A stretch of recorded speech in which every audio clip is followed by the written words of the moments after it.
আরবের বুকে জাহেলিয়াত যুগে, আরবের বুকে জাহেলিয়াত যুগে, আরবের বুকে জাহেলিয়াত যুগে সুখ শান্তি নারী সম্মান বলে কিছুই ছিল না। কি বলবো সে যুগের ঘটনা, কি বলবো সে যুগের ঘটনা। আরবের বুকে জাহেলিয়াত যুগে, আরবের বুকে জাহেলিয়াত যুগে সুখ শান্তি নারী সম্মান বলে কিছুই ছিল না। কি বলবো সে যুগের ঘটনা, কি বলবো সে যুগের ঘটনা। এক মানব প্রিয় নবীকে শোনা,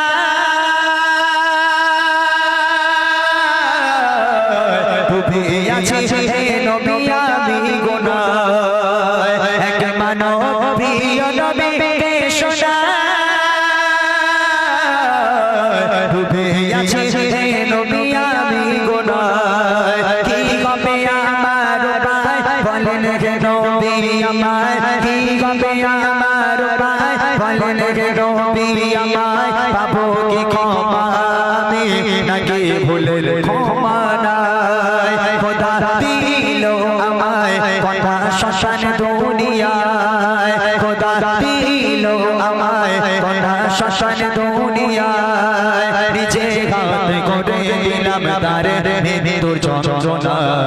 কি বলবো সে যুগের ঘটনা, কি বলবো সে যুগের ঘটনা।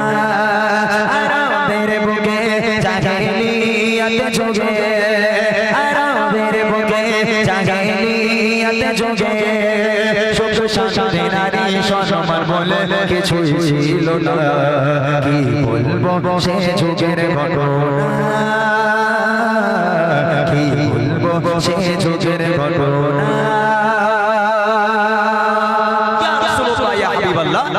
আমি বিদেশে কাজে যাব, তখনকার মানুষ বাণিজ্যে যেত, বিদেশে যেত কাজ করার জন্য। ইয়া রাসূলুল্লাহ আমি বাণিজ্যে যাব 4 বছরের জন্য। এমত অবস্থায় দেখলাম আমার স্ত্রী প্রেগনেন্ট, আমার স্ত্রী গর্ভবতী। আমি এই অবস্থায় স্ত্রীকে বলে গেলাম, হে আমার প্রাণপ্রিয় স্ত্রী, আমি 4 বছরের জন্য বাইরে কাজে যাচ্ছি, বিদেশে যাচ্ছি।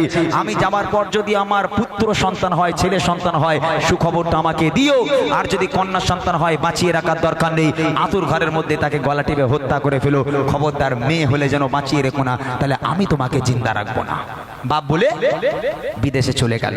বেশ কিছুদিন যাওয়ার পর ওই মা একটা সন্তান জন্ম দিল, কন্যা সন্তান। যেখানে বাঘের বয়স সেখানে শুনতে হয়, একটা কন্যা সন্তান জন্ম দিল। ওই মা সন্তানের মুখের দিকে তাকায় আর হাউ হাউ করে কাঁদে। ফুলের মতো একটা ফুটফুটে কন্যা সন্তান আল্লাহ পাক সেই মাকে দিয়েছিল। কেমন করে সেই মা ওই সন্তানের গলা টিপে হত্যা করবে? সেই মা অঝর নয়নে কাঁদে আর সন্তানের দিকে করুণ দৃষ্টিতে তাকিয়ে থাকে, আমি একে মারতে পারবো না। তখন সেই মা একটা বুদ্ধি খেলালো। কি বুদ্ধি? সেই মা মনে করছে যাক আমার স্বামী গেছে মানে 4 বছর বাড়ি আসবে না, এখন 4 বছর যদি কাউকে না বলে মেয়েটাকে আমি আস্তে আস্তে বড় করি, মেয়েটা 4 বছর বয়স হয়ে যাবে, স্বামী এসে দেখবে মেয়ে বড় হয়ে গেছে, তখন হয়তো মায়াটায়া হবে, হয়তো আর মারবে না। এই মনে করে কাউকে না জানিয়ে সেই মা ওই বাচ্চা সন্তানকে আজকে লালন পালন করতে লাগলো, বড় করতে লাগলো। তারপর দেখেন কি হয়, স্বামী চলে গেল কাজে বিদেশে, দিল এক কন্যা বেশে। মা ভাবে ও গো মা ভাবে বাড়িতে তার পিতা নাই, লালন পালন করব মায়া মমতায়। বাবাকে মানা জানিয়ে মেয়েকে বড় করে, বাবাকে মানা জানিয়ে মেয়েকে বড় করে। বেড়ে ওঠে কন্যা তখন 4 বছর পার করে। খেলছে কচি শিশু হেসে খেলে আঙিনায়, খেলছে কচি শিশু হেসে খেলে আঙিনায়। ভয়ে মরে স্বামী এলে বাঁচিয়ে রাখবে না। কি বলবো সে যুগের ঘটনা, কি বলবো সে যুগের ঘটনা। পারে দেখে। 4 বছর হয়ে গেল মেয়েটার বয়স, বাচ্চা মেয়েটা খেলা করছে, আঙিনায় দৌড়াচ্ছে, লাপাচ্ছে। হঠাৎ করে সেই বিদেশের স্বামী 4 বছর পর বাড়িতে এসে হাজির। একদম যে দরওয়াজার সামনে সেই বিদেশের স্বামী এসে দাঁড়িয়েছে, সঙ্গে সঙ্গে ওই লোকটা দেখছে ঘরের মধ্যে উঠানে একটা ফুটফুটে ফুলের মতো একটা মেয়ে দৌড়দৌড়ি করছে, খেলা করছে। সঙ্গে সঙ্গে বাপের মাথা গরম হয়ে গেল। কার মেয়ে? কার মেয়ে? এর বাড়ি কোথায়? আমার বাড়িতে মেয়ে সন্তান কেন? এই কার মেয়ে? কোথায় বাড়ি? এইরকম বাপ ভাবছে। হঠাৎ করে সেই মেয়েটা খেলতে খেলতে দৌড়ে দৌড়ে দৌড়ে দৌড়ে এসে আব্বাজানকে জড়িয়ে ধরেছে। আব্বা, আব্বা আপনি ভালো আছেন? আব্বা, আব্বা কতদিন হয়ে গেল আপনাকে দেখেনি, মায়ের মুখে আপনার কত কথা শুনেছি আব্বা, আব্বা আপনাকে দেখা হয়নি, আব্বা আপনি ভালো আছেন? বাপ বলে, তুই কে বাবা? তখন মেয়ে বলছে, আব্বা আমি আপনার মেয়ে, আমি আপনার কন্যা সন্তান। এই কথা যেই বলল, ওই বাপ মেয়েকে এক হিঁচড়া টান মেরে ছুঁড়ে ফেলে দিয়ে বাপ দরদর করে ঘরের মধ্যে চলে গেল। স্ত্রীর সঙ্গে কথা নেই, সন্তানের সঙ্গেও কথা নেই, বাপ রেগে আগুন। এবার দেখেন কি হয়। একদিন ফিরে এলো তার স্বামী, দেখে ফুটে ফুটে কন্যা সন্তান তার বাড়ি। আবে এমএলএ, আবে এমএলএ তার বাড়ি থেকে করে। আর সেই মেয়ে ছুটে এসে জড়িয়ে ধরে, বলে আব্বা আমায় দেখো না, আমি যে তোমার শোষা। আব্বা আমায় দেখো না, আমি যে তোমার শোষা। বহুদিন ধরে তোমার ছিল দেখার বাসনা, আজ হয়েছে পূরণ। আব্বু আছো গো কেমন? আজ হয়েছে পূরণ। আব্বু আছো গো কেমন? এই দৃশ্য দেখে পিতার মাথা ঠিক থাকে না। কি বলবো সেই যুগের ঘটনা, কি বলবো সেই যুগের ঘটনা। একদিন হয়ে গেল, 2 দিন হয়ে গেল, 3 দিন হয়ে গেল, বাপ ঘর থেকে বেরোয় না, বাপ রেগে আগুন। 3-4 দিন পরে হঠাৎ করে ঘর থেকে বার হয়ে আগে স্ত্রীর কাছে গেল, বউয়ের কাছে গিয়ে বলছে, এই দেখো যা আবার হয়ে গেছে, বাদ দাও, বাদ দাও, যা আবার হয়ে গেছে। তুমি যখন মেয়ে সন্তান জন্ম দিয়ে ফেলেছো, আর মেয়েটাও একদম ফুলের মতো হয়েছে, ওকে মেরে লাভ নেই। তুমি একটা কাজ করো, তুমি তোমার মেয়েকে একটু সুন্দর করে সাজাও, আমি ওর মামার বাড়ি থেকে একটু ঘুরিয়ে আনি। তখন সেই মা খুশিতে বাগে বাগ, যাক আমার পাষাণ হৃদয় স্বামী শেষ পর্যন্ত আমার মেয়েকে মেনে নিল। এই খুশি মনে তারা নিজের কন্যা সন্তানকে ফুলের মতো পরীর মতো করে সাজিয়ে বাপের হাতে তুলে দিল, যাও মা বাবার সঙ্গে মামার বাড়ি থেকে ঘুরে এসো। মেয়েও নাচতে নাচতে খেলতে খেলতে বাবার হাত ধরে বাপ মেয়ে রওনা হয়ে গেল। বাপ মেয়ে বাড়ি থেকে রওনা হয়ে যাওয়ার পর মরুর বালুর রাস্তা, পথের পর পথ হেঁটে যায়, পথের পর পথ হেঁটে যায়, গন্তব্য আর আসে না, মামার বাড়ি আর আসে না। এমত অবস্থায় বাচ্চা 4 বছরের বাচ্চি বলে, আব্বা, আব্বা আপনি আমাকে কোথায় নিয়ে যাচ্ছেন? আব্বা, আব্বা আমি কোথায় যাচ্ছি? আব্বা পথ কেন শেষ হয় না? আমি আর হাঁটতে পারছি না আব্বা। আব্বা পিপাসায় কলিজা ফেটে যায়, পিপাসায় কলিজাটা ফেটে যাচ্ছে আব্বা। আব্বা একটুখানি পানি আমাকে একটু দেন আব্বা। আব্বা আব্বা বলে কাঁদে, পানি পানি করে কাঁদে, কিন্তু সেই বাপ মেয়ের দিকে আর ফিরেও তাকায় না, মেয়ের দিকে আর ফিরেও তাকায় না। মেয়েটাকে টানতে টানতে টানতে টানতে ওই বাপ আজকের মরুর বালুর উপর থেকে নিয়ে যায়। মেয়ে অঝর নয় নেই, কাঁদে, আব্বা আব্বা বলে কাঁদে, পানি পানি করে কাঁদে। সেই পাষাণ হৃদয় বাপ মেয়ের দিকে ফিরে তাকায় না, হাত ধরে টানতে টানতে নিয়ে যাচ্ছে। দেখেন তারপর কি হয়। রওনা রওনা হয়ে যায় বাপ মেয়ে, আনন্দে চলে মেয়ে তার বাপ পেয়ে। মরুর বালুর ওপার দিয়ে হেঁটে যায়, বলে আব্বু বলো আমরা যাচ্ছি কোথায়? আমি চলতে আর পারি না, পিপাসায় কলিজা খানা, চলতে আমি পারি না, পিপাসায় কলিজা খানা। হেঁটে যায় আব্বু আমায় বাড়ি নিয়ে চলো না। কি পাষাণ হৃদয় তার শোনে না কথা, কি পাষাণ হৃদয় তার শোনে না কথা। আব্বু আব্বু বলে কাঁদে মেয়ে, ফিরেও দেখে না। কি বলবো সেই যুগের ঘটনা, কি বলবো সেই যুগের ঘটনা। মেয়েটাকে দূরে একটা রেখে ওই বাপ একা একা হেঁটে কিছু দূর চলে গেল। কিছু দূর বাপ হেঁটে হেঁটে গিয়ে মেয়ে অনেকটা দূরে দাঁড়িয়ে আছে, আর বাপ কিছুটা দূরে চলে গেল। গিয়ে মেয়ে দূর থেকে দেখছে তার বাপ যেন কিছু একটা খুঁড়ছে। ওই বাপ কি করছে, মাটি খোঁড়া শুরু করেছে, বালিগুলো সরাতে শুরু করে দিল। ওই বাপ গর্ত খুঁড়তে শুরু করে দিল। আর ওই বাচ্চা মেয়ে দূর থেকে দেখছে আমার আব্বা জান যেন কিছু একটা কাজ করছে। আহারে, এক মানুষ সমান মাটি খোঁড়া হয়ে গেল। পিতার আর মেয়ে দাঁড়িয়ে দাঁড়িয়ে দেখছে, বাপ গাড্ডা খোঁড়ে আর মেয়ে দাঁড়িয়ে দাঁড়িয়ে দেখে। এক মানুষ সমান গাড্ডা খোঁড়া হয়ে গেল, বাপ গর্তের মধ্যে নেমে গেল। মেয়ে দেখছে বাপের অর্ধেকটা দেখা যাচ্ছে আর অর্ধেকটা দেখা যায় না, কিন্তু মেয়ে দূর থেকে লক্ষ্য করছে যে তার বাপের মাথায়, কপালে, চোখে, হাতে, মুখে সারা জায়গায় ঘামগুলো টপিয়ে টপিয়ে পড়ে। ওই বাচ্চা মেয়ে বাপের কষ্ট সহ্য করতে না পেরে ওখান থেকে দৌড়ে দৌড়ে গিয়ে আব্বা জানের কাছে গিয়ে মেয়ে নিজের জামা দিয়ে বাপের কপালের ঘাম মুছে দেয়, বাপের মুখের ঘাম, হাতের ঘাম মুছে দেয়। বাপকে কত আদর করে, কত যত্ন করে। আর ওই বাপ ওই মেয়েকে গর্তের মধ্যে পুঁতবে বলে গর্ত খোঁড়ে। আহা, কি পাষাণ হৃদয়! ওই বাচ্চা মেয়ে 4 বছরের বাচ্চা বাপের ঘামগুলো মুছে দিচ্ছে, বাপ গর্ত খুঁড়ছে, গর্ত খোঁড়া হয়ে গেল। এইবারে বাপ গর্ত থেকে উঠে মেয়েকে লাগাতার মারতে শুরু করে দিল। 4 বছরের বাচ্চি হাউ হাউ করে কাঁদে, আব্বা আব্বা বলে কাঁদে। আব্বা আপনি আমাকে ছেড়ে দেন, আপনি আমাকে কেন মারছেন আব্বা? আমি কি দোষ করেছি আব্বা, আপনি আমাকে ছেড়ে দেন। বাপ এত মার মারে, মারতে মারতে পুনরায় রক্তাক্ত হয়ে গেল মেয়ে। রক্তাক্ত অবস্থায় ওই বাপ এক ধাক্কা দিয়ে গর্তের মধ্যে ফেলে দিল। ওই বাচ্চা মেয়েটা করুণ ভাবে কাঁদে, আব্বা আব্বা আপনি আমাকে মারছেন কেন আব্বা?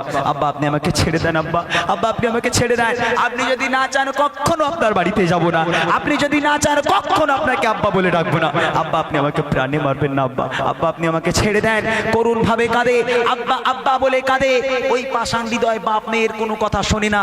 বাপ গর্ত ভর্তি করতে ব্যস্ত থাকে, গাড্ডা ভর্তি করতে ব্যস্ত থাকে। গর্ত ভর্তি করতে করতে করতে করতে মেয়ের গলা সমান গর্ত ভর্তি হয়ে গেল। সারা দেহটা বাচ্চা মেয়ের মাটির তলায়। আর এই ফুলের মতো চেহারা, ফুলের মতো মুখটা মাটির উপরে ভেসে আছে। ওই কচি মুখ নিয়ে আব্বার কাছে বলে, আব্বা আব্বা আপনি যদি না চান কখনো আপনার বাড়ি যাব না, আপনি আমাকে আমার জন্য ছেড়ে দেন আব্বা, আব্বা কখনো আমি যাব না আপনার বাড়িতে, কখনো আপনাকে আব্বা বলে ডাকবো না, আমি আপনাদের থেকে অনেক দূরে চলে যাব। শেষবারের মতো আমার মায়ের মুখটা একটুখানি আমাকে দেখতে দেন, একটা বারের জন্য আমার মায়ের মুখ দেখতে দেন। আব্বা কোনো কথা না শুনে মেয়েকে মারতে মারতে গর্তের মধ্যে মেয়েকে ঢুকিয়ে দিয়ে বালিগুলো চাপা দিয়ে একেবারে সমান করে দিল। চির জনমের মতো সেই মেয়ে বাড়ির তলায়। কবি ছন্দের মাধ্যমে লিখছে, দেখেন, মেয়েকে একা ফেলে তার পিতা করছে মাটি না বলে কোনো কথা। মেয়ে তার, ও গো মেয়ে তার পিতার ঘাম মুছে যায়। আর আপন মনে পিতা মাটি খুঁড়ে যায়।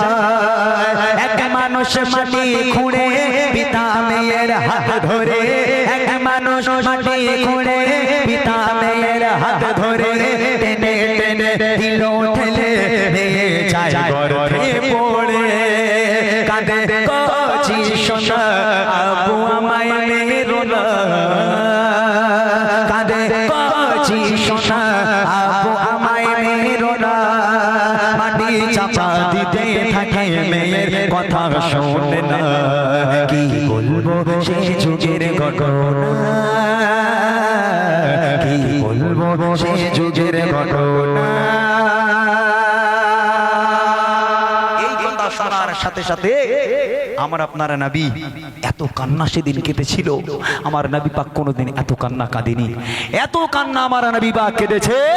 কাঁদার পর নবী পাকের চোখের পানিতে দাড়িটা একেবারে সুভিজানো হয়ে গেল। নবী পাকের পিরান মোবারক খানা ভিজে পুরো একেবারে ভিজে গেল। আমার নবী পাক সেদিন থেকে ওয়াদা করেছে, শুনে রেখে দাও আমার উম্মাত উম্মতিরা, যার বাড়িতে কন্যা সন্তান মেয়ে সন্তান জন্ম নেবে, আমি নবী বলে যাচ্ছি আল্লাহ পাকের রহমত এবং বরকত তার বাড়িতে আল্লাহ পাক ভরিয়ে দেবে। কন্যা সন্তানকে যেন অবহেলা করো না, তোমার মেয়ে সন্তান হয়েছে বলে খবরটা যেন মুখ কালো করো না, মনে করে দিও, মনে করে রেখো তোমার কন্যা সন্তান তোমার ঘরের রহমত, তোমার কন্যা সন্তান তোমার ঘরের বরকত। আহা, অনেক মায়েরা আছে, শাশুড়ি আছে, হ্যাঁ, হাসপাতালে একটা মা মেয়ে জন্ম দিল, শাশুড়ি বলছে, এই ছেলে, এই খবর পেয়েছি বৌমা নাকি ছেলে জন্ম দিচ্ছে, খবরদার যাবি নি যেন, ওর বউর বাপ মা দেখে নেবে ওখানে। একটা ছেলে চাইলাম, ছেলে হয়নি, ছেলে হলে তো 3 লাখ টাকা আসতো। আহা হা, আমার নবীর উপরে যাচ্ছ তোমরা।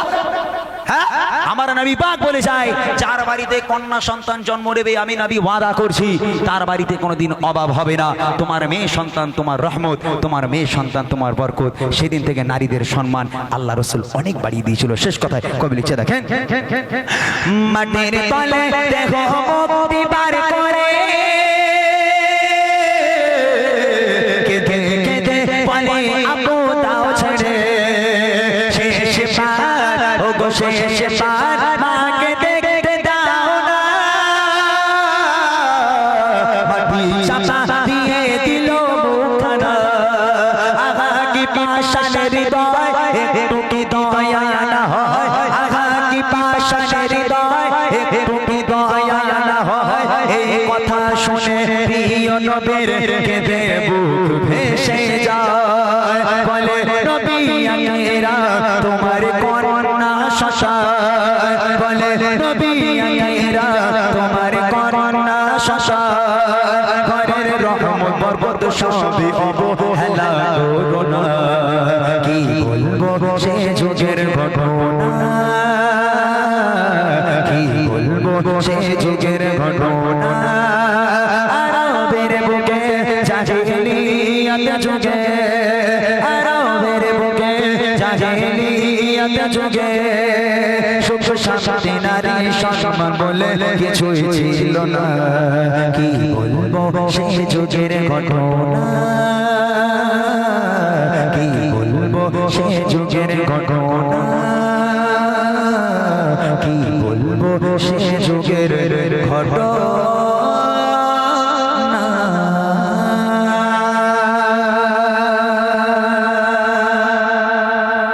যাক, শুনে দিলাম অনেকক্ষণ থেকে। বাবা মানে হাজার বিকেল আমার ছেলেবেলা,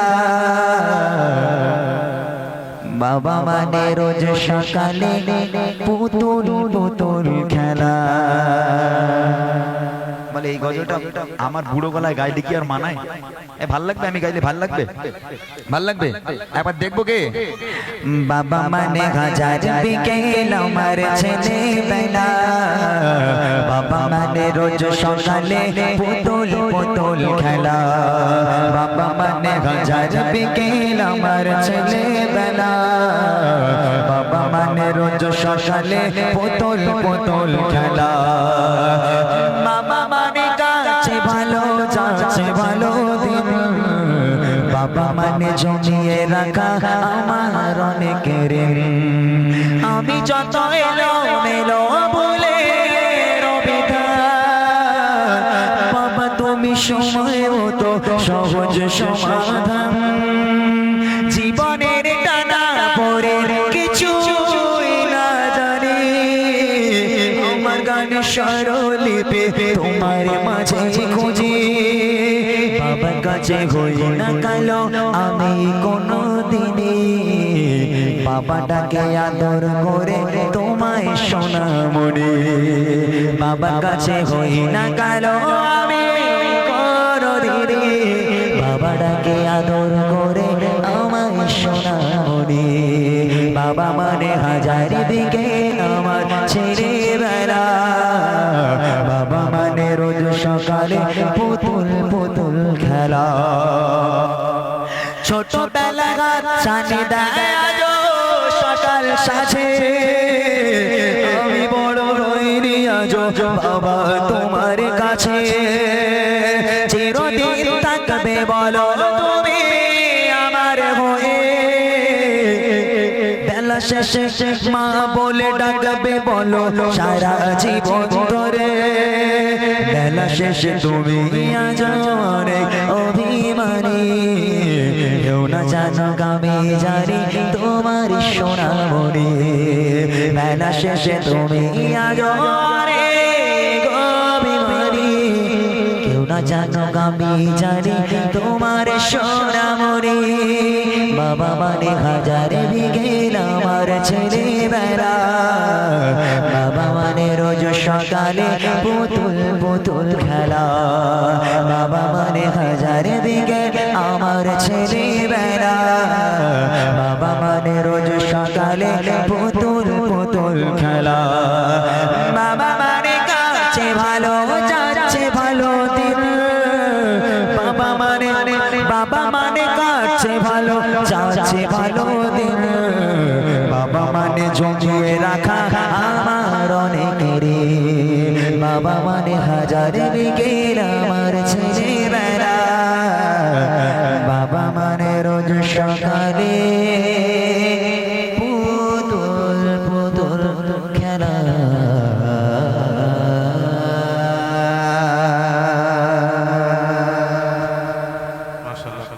খুব সুন্দর গল্প।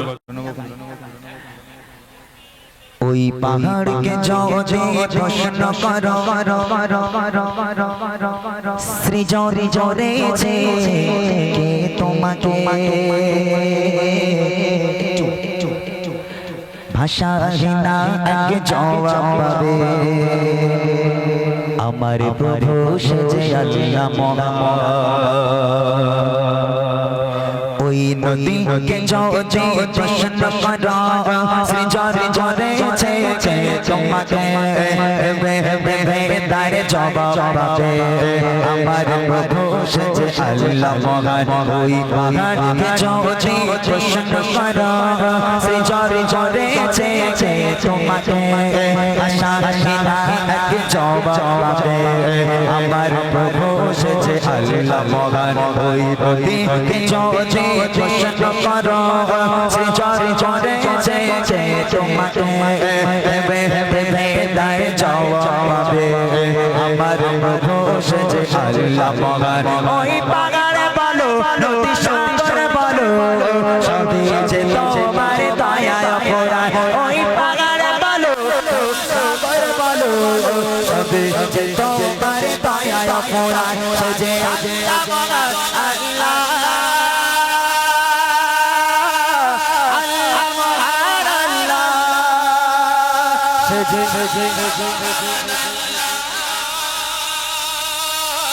আল্লাহ মহান আল্লাহ পাহাড়কে যদি প্রশ্ন করো সৃজরে জরেছে কে তোমাকে ভাষাহীনা এক সেজে আল্লাহ মহান ওই নদীকে যদি প্রশ্ন করো সৃজরে জরেছে কে তোমাকে তার জবাব পাবে আমার প্রভু সেজে আল্লাহ মহান ওই পাহাড়ে বলো নদী সাগরে বলো ওই পাহাড়ে বলো নদী সাগরে বলো সবে সবে তোমার দয়ায় অপরাধ সেজে আল্লাহ মহান আল্লাহ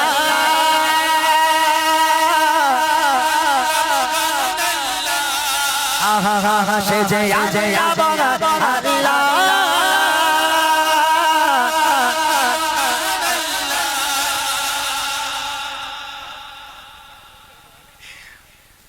চিল্লে গা আমি নিচ্ছি তুই ধরে নিচ্ছি তুই গা একটুখানি গা একটা ছন্দ গা ফাঁকিবাজ তুই গা আবার দেখছি খুঁটি বিহীন নীল আকাশে দেখে অপর খেলা রাতে তারাদের বেলা খুঁটি বিহীন নীল আকাশে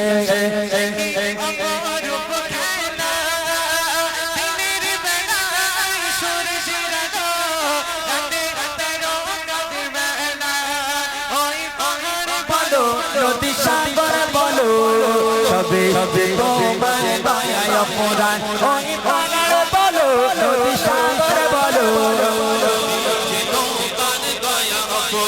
সেজে আল্লাহ মহান আল্লাহ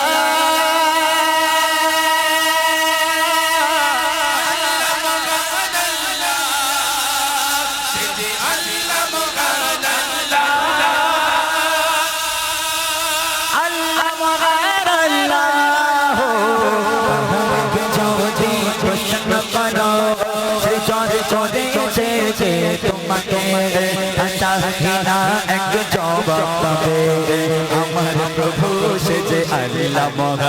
ওই নদীকে যদি প্রশ্ন করো সৃজন করেছে যে তোমাকে ভেবে ভেবে তার জবাবে আমার প্রভু সে যে আল্লাহ মহান ওই পাগার বলো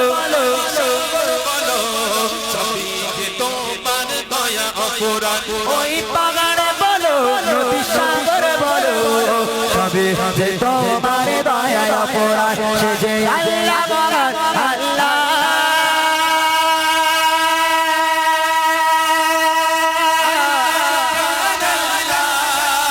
সে যে আল্লাহ